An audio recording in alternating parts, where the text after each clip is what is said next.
অভিষেক বন্দ্যোপাধ্যায় যে বলছেন যে ষষ্ঠ দফার মধ্যে 23টা আসন তারা পেয়ে গেছেন, আর বাকি ডায়মন্ড হারবারে তো দফা রফা করে ছেড়ে দেবেন। কনফিডেন্টলি বলছেন, কনফিডেন্টলি হারবেন। গত বছরও, গত 19 সালেও তারা বলেছিলেন 42টা পাবেন, মুখ্যমন্ত্রী হবেন মমতা ব্যানার্জি, হয়ে গেছেন। একই কনফিডেন্টে বলছেন, একই রেজাল্ট হবে, 12টা সিট কমবে আরও। যাদের ঘর ক্ষতিগ্রস্ত হয়েছে তাদের সরকার সার্ভে করবে এবং 15 দিনের মধ্যে টাকা পৌঁছে দেবে। এত টাকা আমফানের মতো 20,000 কোটি টাকা। গতবারও তো সার্ভে হয়েছিল, তারপরে দেখা গেল টাকাগুলো সব টিএমসির কর্মীদের বাড়িতেই চলে গেল। সেই একটা রাস্তা খুঁজছেন পার্টির লোকেদেরকে সুবিধা পাই দেওয়ার জন্য। বাতিল প্রায় 5 লক্ষ ওবিসি সার্টিফিকেট, ফের মমতার নিশানায় বিচার ব্যবস্থা।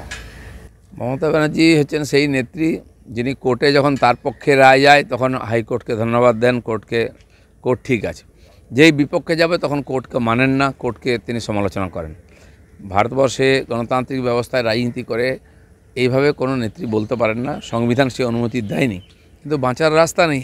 যাদেরকে সুবিধা পাই দেবেন বলে সার্টিফিকেট দিয়েছিলেন তাদেরকে সান্ত্বনা দেবেন কি?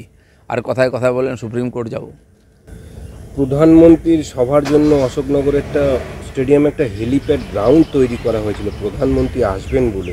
সেখানে এই কল্যাণগড় অশোকনগর পুরসভার পুরপ্রধান জেলা শাসককে চিঠি দিয়ে বলেছে মাঠ নষ্ট হয়ে যাবে। মমতা ব্যানার্জি মিটিং করলে মাঠ নষ্ট হয় না, অভিষেক ব্যানার্জি করলে নষ্ট হয় না। প্রধানমন্ত্রী আসবেন, হেলিপ্যাড হবে, তো নতুন কী আছে? আর ওরা যখন মেলা করে, পশ্চিমবাংলার সমস্ত মাঠগুলো, স্কুলের মাঠ যেগুলো খেলাধুলা হতো, এখন সারা বছর মেলা করে টাকা তুলে তুলে সে মাঠগুলো নষ্ট করছে, রিপেয়ারিং হয় না। সব জায়গায় যেখানে ইচ্ছা দেখে আসুন গিয়ে, খালি পয়সা কামায়, এসব ড্রামা হচ্ছে।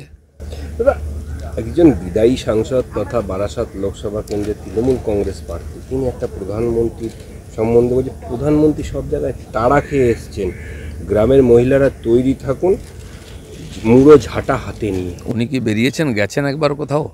ওনাকে তো দেখতে পাচ্ছেন না প্রচারে।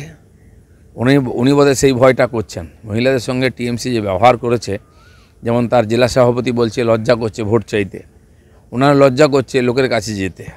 4 তারিখ এলে সব জবাব পেয়ে যাবেন। যে যা বলেছেন মানুষ সব কিছু জবাব দেবে।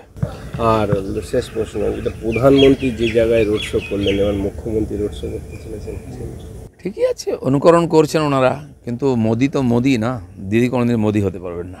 প্রাথমিক শিক্ষক নিয়োগ দুর্নীতি মামলায় দেবরাজকে ফের তলব করলো আজকে সিবিআই।